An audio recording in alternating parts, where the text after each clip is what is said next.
Mi Dios, pues, suplirá todo lo que os falta conforme a sus riquezas en gloria en Cristo Jesús. En este versículo vemos cómo Pablo nos anima a los filipenses a confiar en nuestro Dios. Sabemos que esta carta a los filipenses es la respuesta de Pablo a la ayuda que le enviaron a través de Epafrodito, al que mandaron como correo desde Filipos hasta Roma, para que pudiera ayudar a Pablo en la prisión, para que le llevara esta ofrenda y para que le informara de cómo iban las cosas en la iglesia, en Filipos. Este es el contexto en el que Pablo escribe esta frase del versículo 19, el del agradecimiento. El del agradecimiento por la ayuda que recibió en muchas ocasiones desde Filipos para sostener su ministerio de la predicación de la palabra, estuviese donde estuviese Pablo predicando. Recordad lo que les dice: en gran manera me gocé en el Señor de que ya al fin habéis revivido vuestro cuidado de mí, de lo cual también estabais solícitos, pero os faltaba la oportunidad. Y esta, la prisión de Pablo, era esa oportunidad para poder ayudar a Pablo con una ofrenda. Y aunque Pablo había aprendido a contentarse cualquiera que fuera su situación, ya que sabía vivir humildemente y también sabía tener abundancia, estaba agradecido por la ayuda recibida.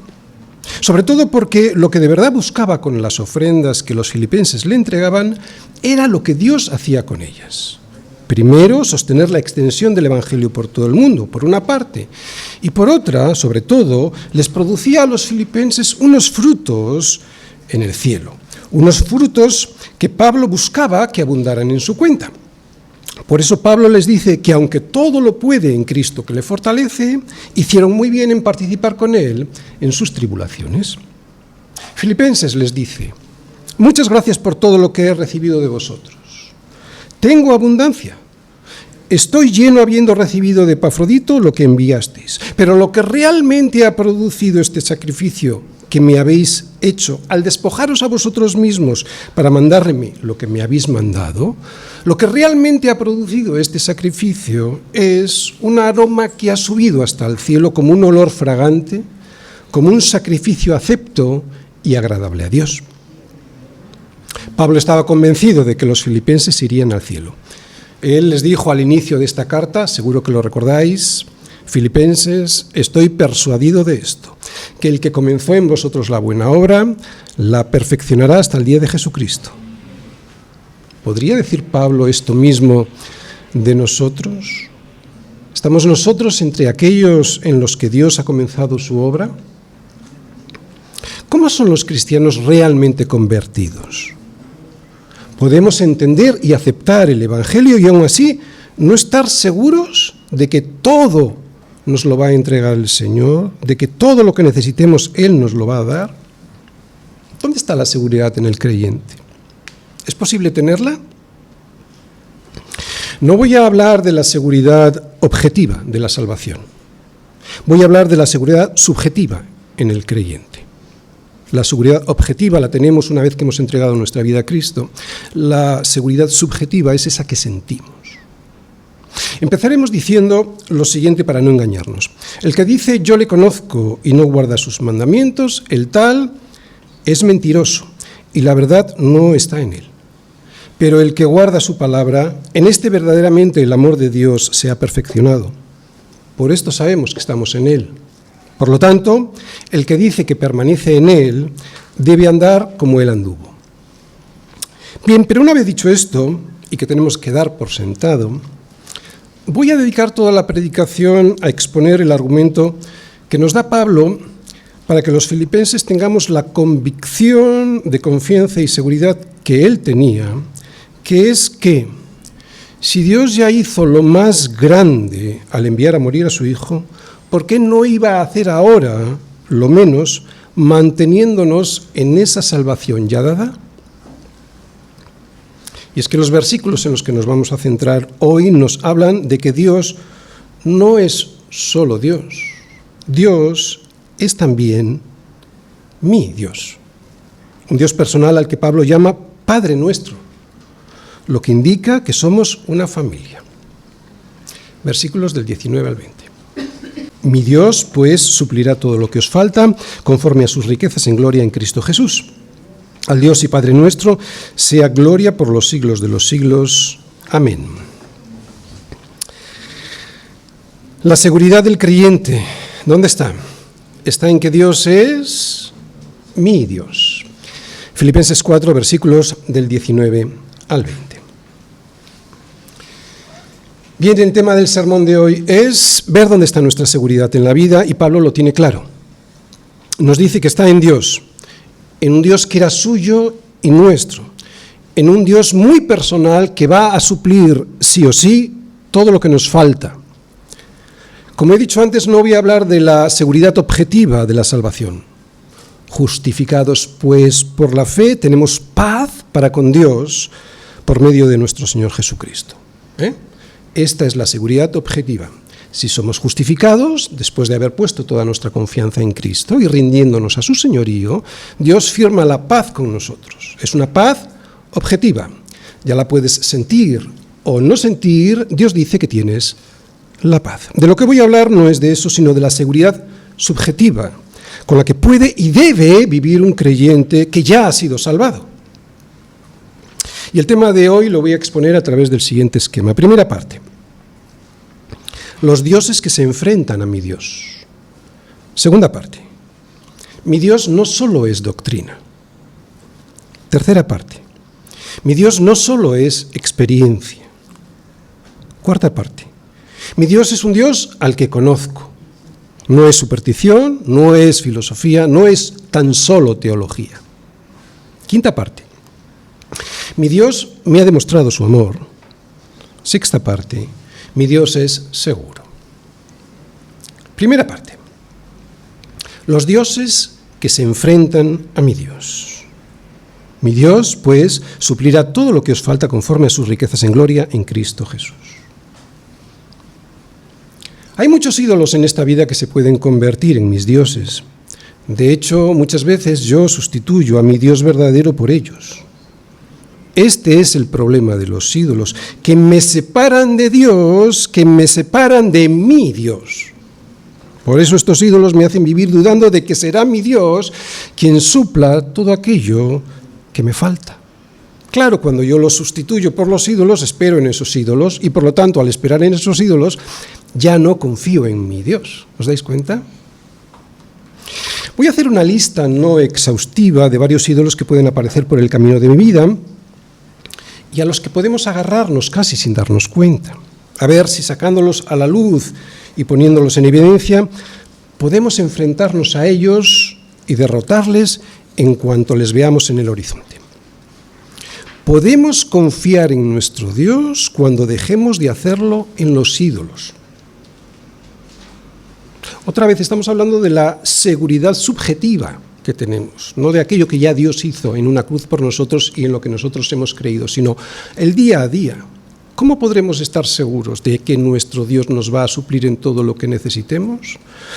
Cuando dejemos de hacerlo en los ídolos, os lo aseguro. Esta es la clave. Antes de nada quisiera ir a Éxodo 32, 1, 6, todavía no vayáis.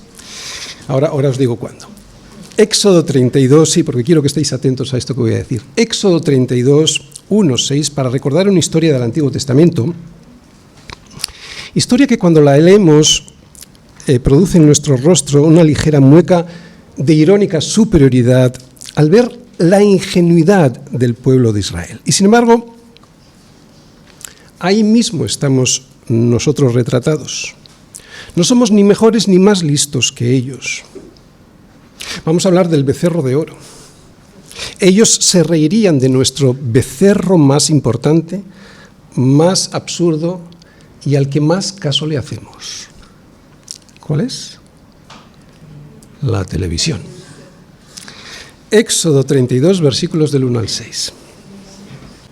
Leemos. Viendo el pueblo que Moisés tardaba en descender del monte, se acercaron entonces a Aarón y le dijeron, levántate, haznos dioses que vayan delante de nosotros, porque a este Moisés, el varón que nos sacó de la tierra de Egipto, no sabemos qué le haya acontecido. Aarón les dijo, apartad los zarcillos de oro que están en las orejas de vuestras mujeres, de vuestros hijos y de vuestras hijas, y traédmelos. Entonces todo el pueblo apartó los zarcillos de oro que tenían en sus orejas y los trajeron a Aarón. Y él los tomó de las manos de ellos y le dio forma con un buril, e hizo de ello un becerro de fundición. Entonces dijeron: Israel, estos son tus dioses que te sacaron de la tierra de Egipto. Hace falta ser necio. Sabían quién había sacado al pueblo de Israel, ¿no? Su Dios, y sin embargo están diciendo: estos son tus dioses que te sacaron de la tierra de Egipto. Y viendo esto, Aarón edificó un altar delante del becerro y pregonó a Aarón y dijo: mañana será fiesta para Yahvé. Y al día siguiente madrugaron y ofrecieron holocaustos y presentaron ofrendas de paz, y se sentó el pueblo a comer y a beber, y se levantó a regocijarse. Vamos a leer el 7 también. Entonces Yahvé dijo a Moisés: anda, desciende, porque tu pueblo que sacaste de la tierra de Egipto se ha corrompido. Al leer esta historia, te parece mentira que pudieran haber hecho lo que hicieron. Francamente, hasta da risa, y sobre todo nos produce sorpresa la rapidez con la que cayeron en la idolatría. ¿Por qué crees que es esto así? ¿Por qué crees que cayeron con tanta rapidez en la idolatría? Pues porque el ser humano está creado para adorar a Dios, y cuando no adora a Dios, adora lo primero que tiene a mano. Y este relato es paradigmático, expresa muy bien lo que acabo de decir. En Éxodo 20, unos capítulos antes, vemos cómo Dios le da a Moisés los 10 mandamientos. Así que el pueblo de Israel ya conocían estos mandamientos. Y hay una pregunta que nos podríamos hacer al leer los mandamientos. ¿Por qué aparece la idolatría como el primero de ellos? No tendrás dioses ajenos delante de mí, nos dice el primer mandamiento. Pues la razón es porque la idolatría es siempre el motivo por el cual hacemos las cosas mal. Desobedecemos cualquiera de los 10 mandamientos cuando no obedecemos el primero. No tendrás dioses ajenos delante de mí. De ahí la urgencia nuestra por descubrir cuáles podrían ser estos ídolos que pueden estar asentados en nuestro corazón, porque esos serán los que destruirán mi afecto por mi Dios.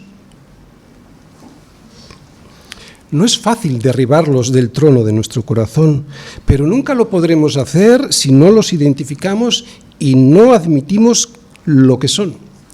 Diosecillos que al suplantar a mi Dios, esperamos, claro, que suplan todo lo que necesitamos según sus riquezas en gloria. ¿Qué es sino lo que esperamos del dinero, del trabajo, de la política, de las relaciones sociales, de la belleza, de la juventud, de la salud, de nuestra comodidad? ¿Son malas estas cosas? No, por supuesto que no. El error consiste en poner en ellas nuestra esperanza pensando que ahí está y que de ahí vendrá nuestra seguridad. El primer problema, pues, consiste en identificar nuestros ídolos, ya que a veces no queremos reconocer que lo son. Nos justificamos y decimos que cómo va a ser malo el dinero, el trabajo, el amor, la política, las relaciones sociales, la belleza, la juventud o la salud, ¿no? ¿Cómo va a ser mala la salud? Y sí, esas cosas no son malas, lo malas es hacer de ellas un ídolo en el que ponemos nuestra ilusión, el centro de nuestra vida, la esperanza de que ahí está lo que nos falta, de que ahí está lo que necesitamos. Pues que sepas que esos ídolos te van a fallar porque algún día van a desaparecer. Voy a dar algunas ideas de cosas buenas que Dios puede darnos para disfrutar, pero que podemos convertir en nuestros ídolos que nos alejen del Dios que nos las dio. Quiero que os fijéis para ver si con alguna de ellas hemos destronado a Dios por las cosas de Dios. ¿Qué pasa por tu mente? Piensa en tus pensamientos. ¿Qué cosas te rondan por la cabeza como máximas aspiraciones? ¿El tiempo libre? El tiempo libre puede convertirse en un ídolo. Poner mi fe en que unas vacaciones van a terminar con mi cansancio, cuando Jesús me dice que Él es mi reposo, Él es mi descanso, es poner nuestra fe en un ídolo. Claro. Podemos irnos de vacaciones y volver más cansados de lo que fuimos, porque sin Cristo jamás encontraremos la paz que anhela nuestra alma. Y de hecho, ¿cuántas veces no lo hemos descubierto, verdad? Volver más cansados. Una pregunta, ¿deseas más unas vacaciones que, por ejemplo, disfrutar de la comunión con tus hermanos en la iglesia? Ya empezamos, ¿verdad?, a hacer daño. Este no es mi ídolo, francamente. Yo prefiero tener comunión con mis hermanos en la iglesia, pero yo tengo otros ídolos que luego vamos a decir. Pero piénsalo, piensa a ver si tú deseas más unas vacaciones que tener comunión con tus hermanos en la iglesia. ¿Qué pasa por tu corazón? El orgullo. El orgullo es claramente un ídolo que nos impide recibir la gracia de Dios. Fijaos cómo lo dice Jesús a Pablo, esto mismo que acabo de decir, que el orgullo nos impide recibir la gracia de Dios, lo que Dios quiere darnos. Bástate mi gracia, le dice a Pablo, porque mi poder se perfecciona en la debilidad. Por tanto, concluyó Pablo, fuera el orgullo. De buena gana me gloriaré más bien en mis debilidades para que repose sobre mí el poder de Cristo. ¿Os dais cuenta? Cuando el orgullo de querer hacer las cosas en mis fuerzas, eso es un ídolo que provoca muchas veces que la gracia de Dios no repose sobre mí. ¿Qué es lo que más teme tu corazón? ¿Perder la salud? ¿La posición social? ¿El trabajo? ¿El dinero? ¿Temes más perder la vida? ¿Temes no ser tú quien solucione todos tus problemas y que sea Dios quien tenga que hacerlo? Porque sabes que igual si lo dejas todo en manos de Dios, el resultado no es el que a ti te gustaría. ¿Qué es lo que más te preocupa?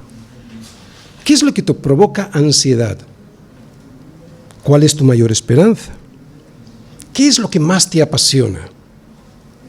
¿Qué es lo que más anhelas? ¿Qué es lo que te lleva al enojo y a la tristeza? Porque yo aquí sí que detecto muchos ídolos en mi corazón. Muchos ídolos que los israelitas, de los que yo me reí hace un momento, cuando estaban haciendo su becerro de oro, ahora ellos se burlarían de mí. ¿Qué actividades prefieres? A ver, ¿qué prefieres hacer? ¿Ver una película en cualquier plataforma de entretenimiento o hacer alguna actividad espiritual para la iglesia? No es malo ver una película, faltaría más, yo no digo eso, lo que digo es ¿qué es lo que prefieres hacer? ¿Venir a la iglesia para disfrutar del sermón o de un estudio bíblico o irte al cine o ver la televisión? ¿Cómo gestionas tu economía?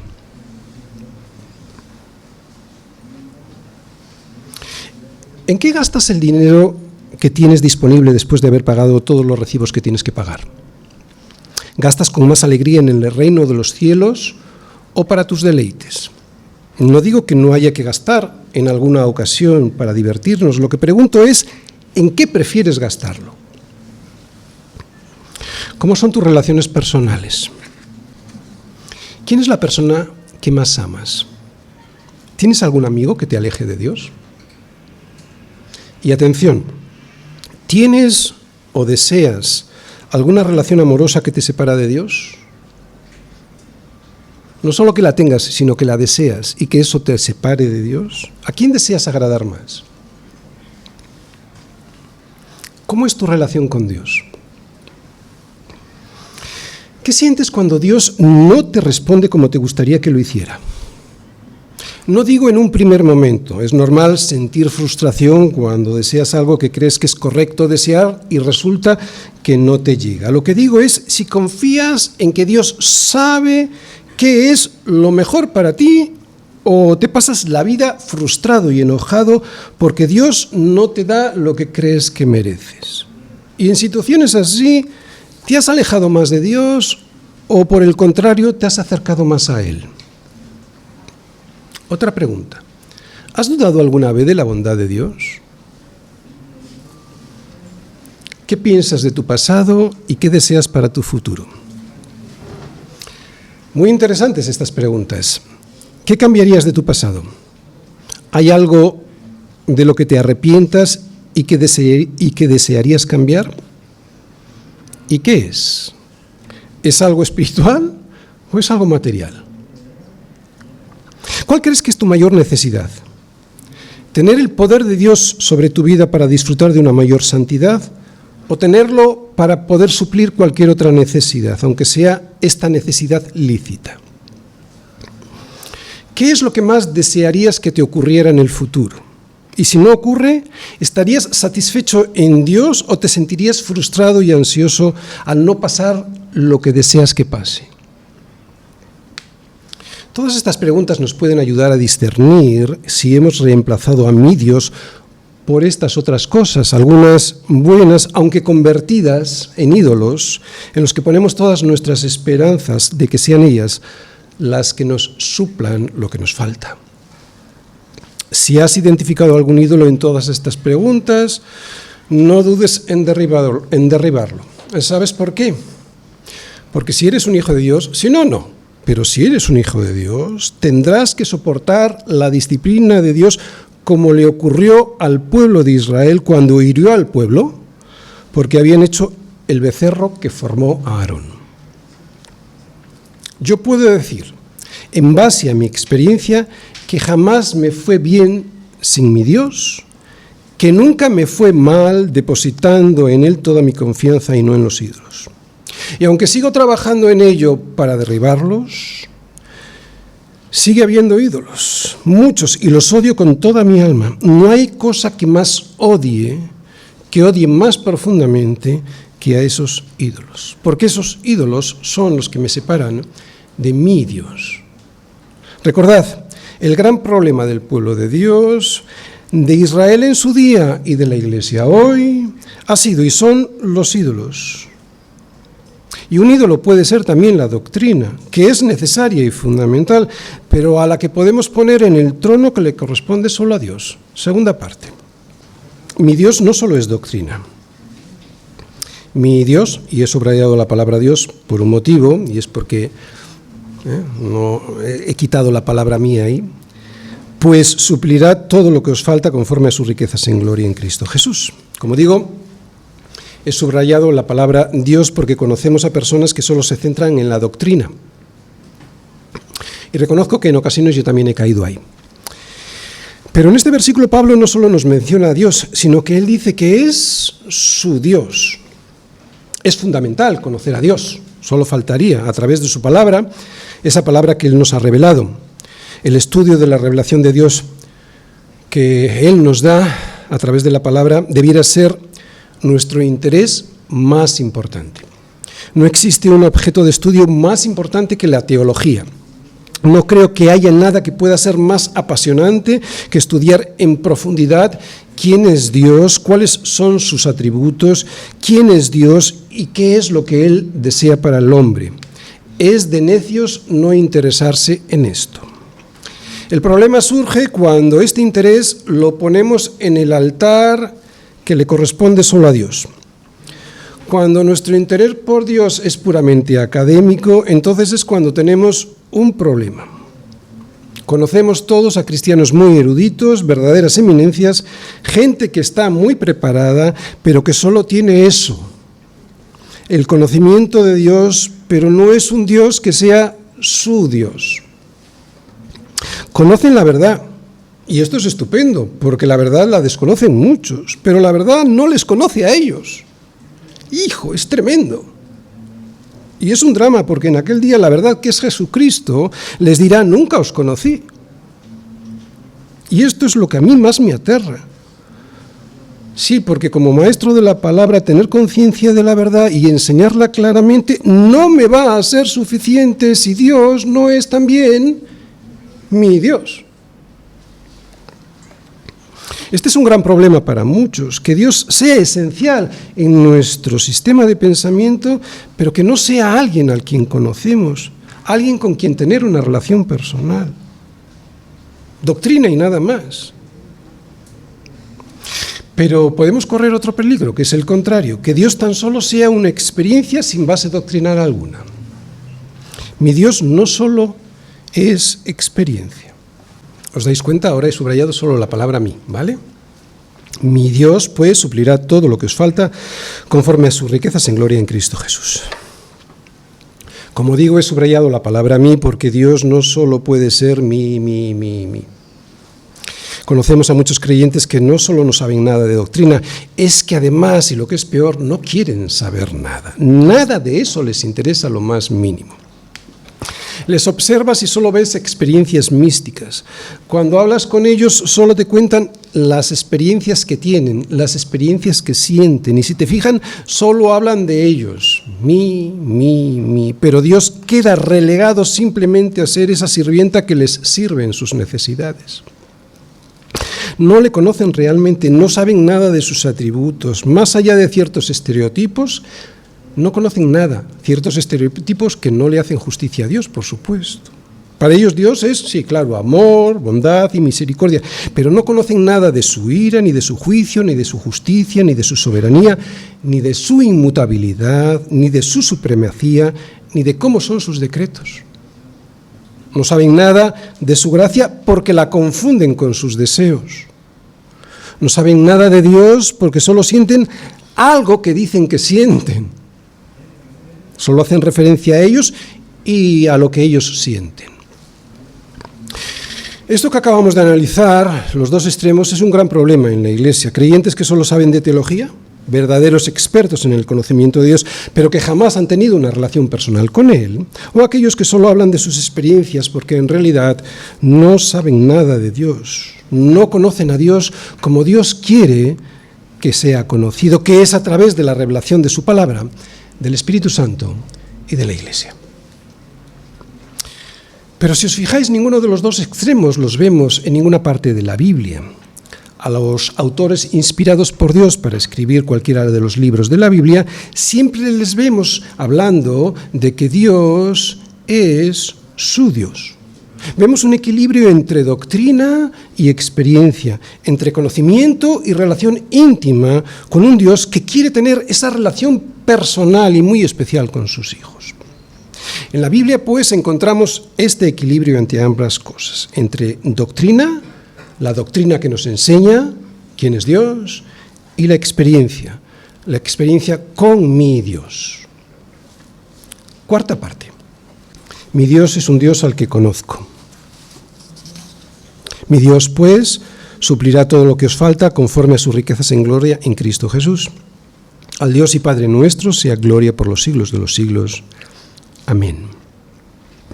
¿Os fijáis en Pablo? Pablo tiene una seguridad asombrosa en que Dios le va a suplir cualquier necesidad. Él dice que Dios es nada más y nada menos que su Dios.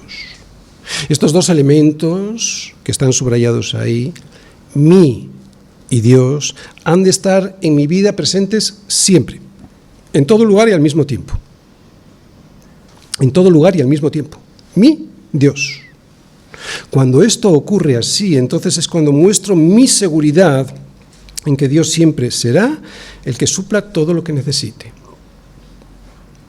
Todos tenemos la tendencia a hacer más énfasis en uno que en otro lado, ¿verdad? O eliminar a uno en favor del otro. Pero Pablo no lo hace así. Él nos dice que su Dios es en quien tiene puesta toda su confianza y que Él es nuestro Padre. Y ese nuestro Padre será quien supla todas nuestras necesidades. Filipenses les dice, nuestro Padre es aquel que os va a suplir todo lo que os falta conforme a las riquezas que hay en Cristo Jesús. Otra vez, ¿os dais cuenta de cómo debe ser Dios para sus hijos? Dios no es un concepto, Dios es una persona.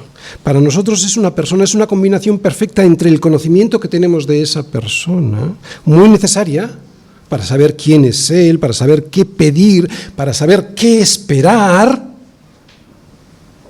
y una intimidad personal con Dios. Doctrina y experiencia, así es como Dios quiere ser para sus hijos. Veo así a Dios como mi Dios.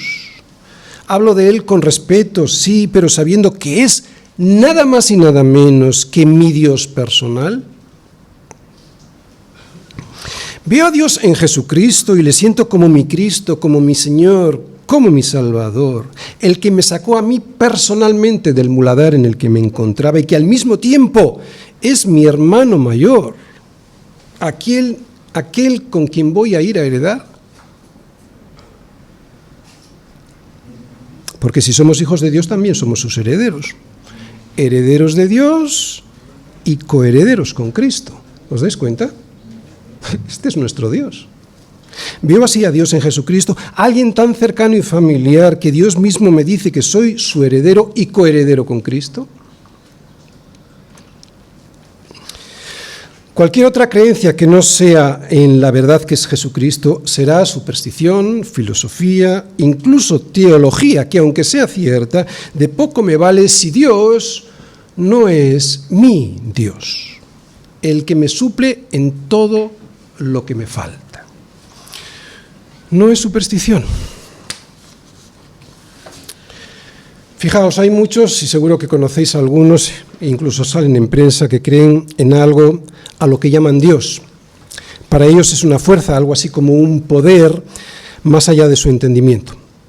Es una especie de religión indefinible, de creencia vaga. Algo que está en alguna parte, pero que no se puede llegar a conocer porque no se ha dado a conocer, y mucho menos alguien con quien poder tener una relación personal. Claro, es normal, si crees que Dios es una fuerza, no te relacionas con una fuerza, te relacionas con una persona. Existe, según ellos, Dios, claro, porque no tiene sentido que el mundo funcione sin esta fuerza superior, pero no es ni entendible, ni cognoscible, ni mucho menos alguien al que poder hacerle ruegos y peticiones. Como digo, para ellos es una fuerza, no es una persona, y mucho menos es alguien que nos pueda salvar de nuestra miserable condición aquí y en la eternidad.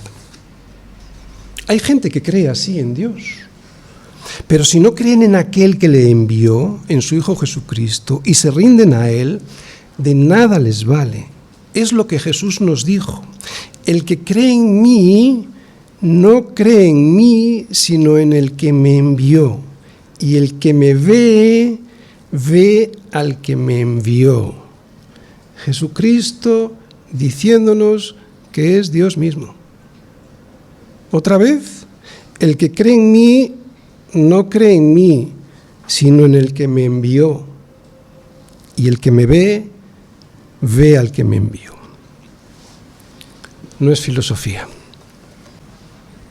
Hay filósofos que creen en algún tipo de Dios, incluso hay escuelas filosóficas que creen que Dios existe, pero sus explicaciones, la de los filósofos, suelen ser más bien abstracciones de ideas complejas que nada tienen que ver con el Dios sencillo de la Biblia, con ese Dios que se revela a cualquiera que quiera humillarse ante su majestad y poder y soberanía.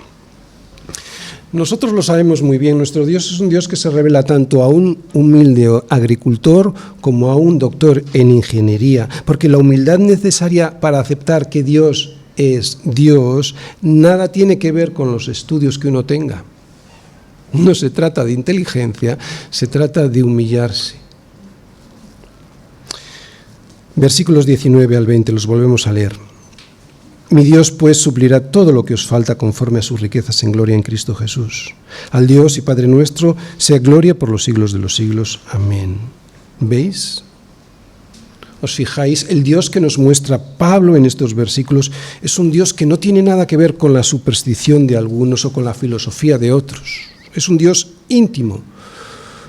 Por eso tampoco es un Dios que solo es teología, árida doctrina, sin el cariño de un Padre, sin el sostén de un Padre bueno que nos va a mantener santos hasta que estemos con Él.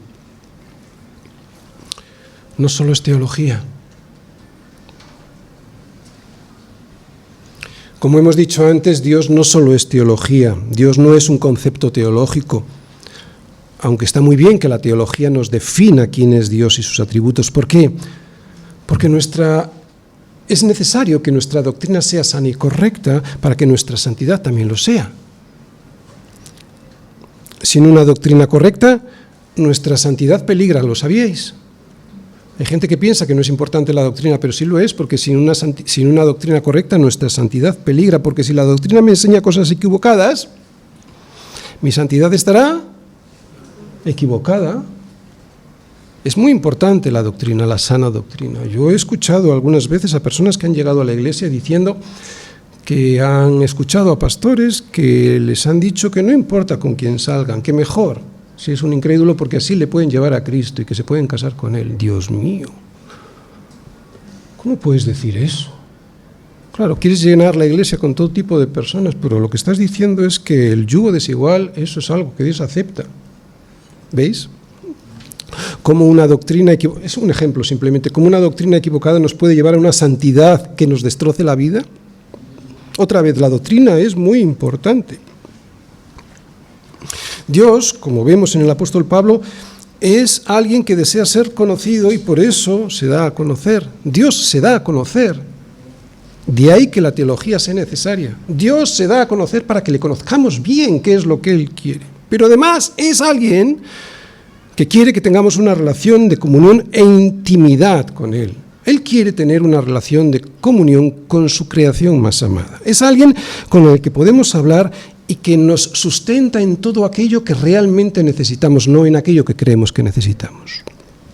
Mi Dios, pues, suplirá todo lo que yo me falte conforme a sus riquezas en gloria en Cristo Jesús. Una pregunta. ¿Hablamos así de Dios como mi Dios? ¿Hablo así a otros de mi Dios? Yo hay veces que no lo he hecho. Que he hablado de un Dios doctrinal, de un Dios que es asombroso en su creación de atributos, pero no de mi íntima relación con Él. Tienen que estar las dos cosas.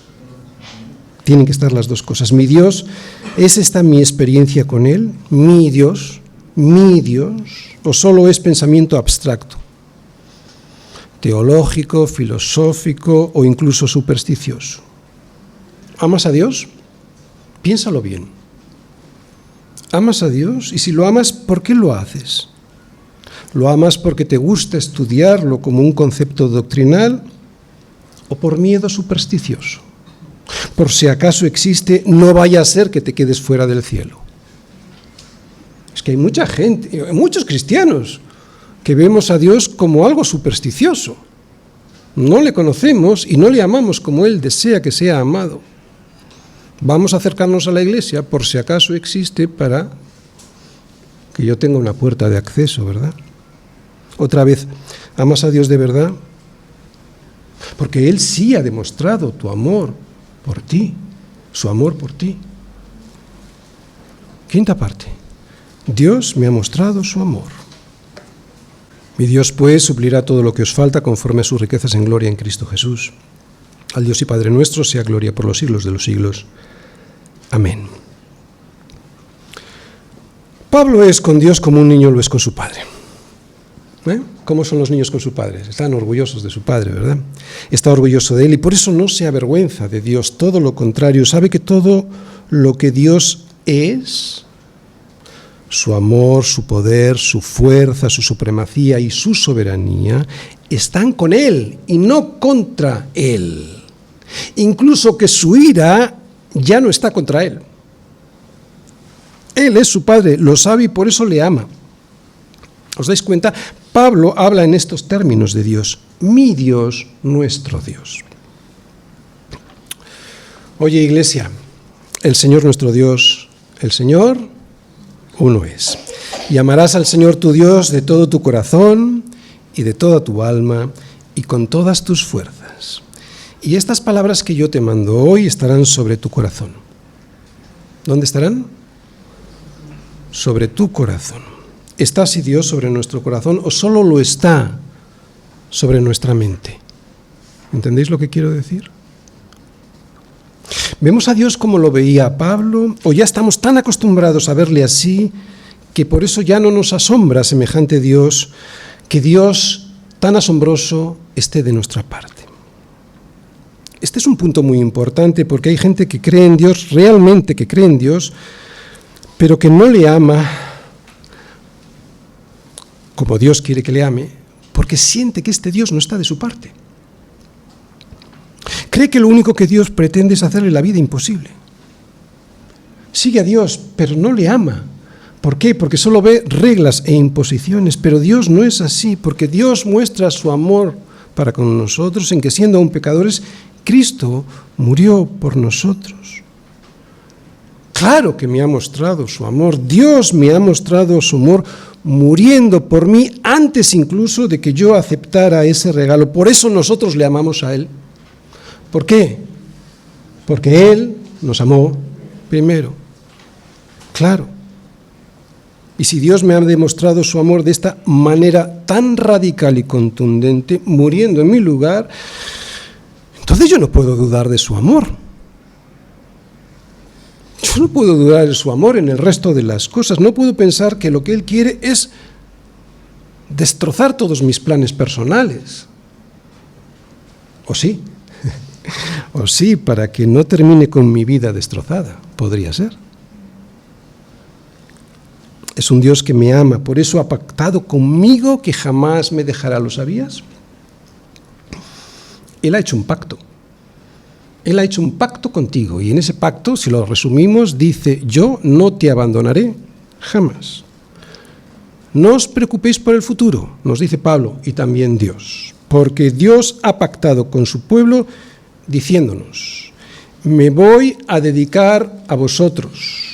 Vosotros sois mi pueblo, vosotros sois el pueblo de mi posesión, vosotros sois mi posesión más especial. Yo seré vuestro Dios y de nadie más. Este es el pacto que haré con la casa de Israel después de aquellos días, dice el Señor. Daré mi ley en su mente y la escribiré en su corazón, y yo seré a ellos por Dios y ellos me serán por pueblo. Este pacto lo hizo Dios con sus hijos, ya desde Abraham, y lo ha ido renovando hasta la llegada de Cristo. Así se lo recordaba Pablo a los corintios. ¿Y qué acuerdo hay entre el templo de Dios y los ídolos? Acuerdo, pacto. Otra vez. ¿Y qué acuerdo hay entre el templo de Dios y los ídolos? Ninguno. Con los incrédulos, dice Dios, no tengo ningún pacto, porque vosotros sois el templo del Dios viviente. Como Dios dijo: habitaré y andaré entre ellos y seré su Dios y ellos serán mi pueblo.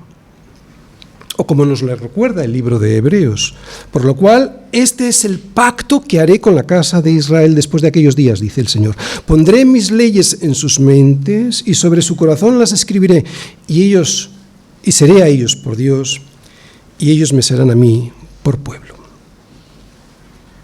Otra vez, qué necesaria es la teología para saber estas cosas, pero después de saberlas, qué importante es también creer que mi Dios es ese Dios del pacto. El único Dios vivo que no solo se ha comprometido a salvarnos, estamos hablando del pacto, no solo se ha comprometido a salvarnos, sino que está comprometido en mantenernos en esa salvación. Este es su pacto. Es un pacto que Él ha hecho con nosotros, no nosotros con Él. Ahora bien, es un pacto que, como cualquier otro pacto, necesita del compromiso por la otra parte. Vemos, por como escribe Pablo, que Pablo escribió, firmó este compromiso con Dios. Y aquí nos está diciendo que Dios es su Dios, el Dios del pacto, el Dios al que Él se ha rendido y que ha entregado su vida sin reservas, firmando ese pacto. No lo dice así, pero lo dice de alguna manera. Pablo no se ha reservado ningún lugar del corazón solo para él. ¿Recordáis? Le vimos en 2 Corintios 12:9, rindiéndose de buena gana a Cristo para gloriarse más bien en sus debilidades y que así pudiera reposar sobre él el poder de Cristo. Recordamos otra vez, en un pacto hay dos partes. Dios ha pactado, ha sido Él. Dios ha pactado con nosotros. ¿Hemos aceptado nosotros ese pacto? ¿Sabéis por qué os lo pregunto? Esta es una cuestión muy interesante que debiéramos plantearnos, porque es normal entrar en la vida cristiana aceptando la parte del pacto en el que Dios nos dice que ha muerto por nosotros para salvarnos, pero ¿hemos aceptado nosotros el resto del pacto? Ese en el que nosotros somos el templo de Dios para que Él habite y ande entre nosotros y para que Él sea nuestro Dios y nosotros seamos su pueblo. El título de esta cuarta parte del sermón es: Mi Dios me ha demostrado su amor. Pero ¿he correspondido yo a ese amor amando a mi Señor como sé que debo hacer? Un Dios que es seguro que me va a sostener en mis necesidades. Sexta y última parte. Mi Dios es seguro. Mi Dios, pues, suplirá todo lo que os falta conforme a sus riquezas en gloria en Cristo Jesús. Pablo conoce a Dios, le ama, y lo que estamos viendo aquí, está seguro de que le sostendrá siempre. Filipenses les dice: yo sé de lo que hablo, conozco a mi Señor y nunca me ha fallado. No solo sé cosas de Él, sé cómo ha tratado conmigo. Y aunque ahora vosotros me estáis viendo en una cárcel, sabéis que las cosas que me han sucedido han redundado más bien para el progreso del Evangelio. Así que, Filipenses, Dios es bueno siempre y cumple su propósito en nosotros, aunque a veces a nosotros no nos guste. Pero no dejes de creer nunca que Dios es bueno y que lo que hace es seguro para ti. No hay nada más seguro que estar en el centro de la voluntad de Dios, aunque ahora sea estando en una cárcel, dice Pablo. Y este Dios, que era su Dios y del que ahora estaba tan seguro, siguió estándolo durante todo el tiempo hasta que se murió, hasta el final de sus días. En las últimas palabras que conservamos del apóstol Pablo y que conocemos, es la segunda carta a Timoteo, vemos que dice que ha sido desamparado por los hombres, pero no por Dios. Vamos a ir todos a segunda de Timoteo, capítulo 4, versículos del 16 al 18. Bien, sabéis que Pablo estaba ahora mismo escribiendo a los filipenses desde la cárcel en Roma y escribió varias cartas, 4 de ellas las conservamos. En su primera prisión en Roma, escribió a los efesios, escribió a los colosenses, a su amigo Filemón, Colosenses, Filipenses, Efesios y a su amigo Filemón. Estas 4 cartas que conservamos de aquella primera prisión.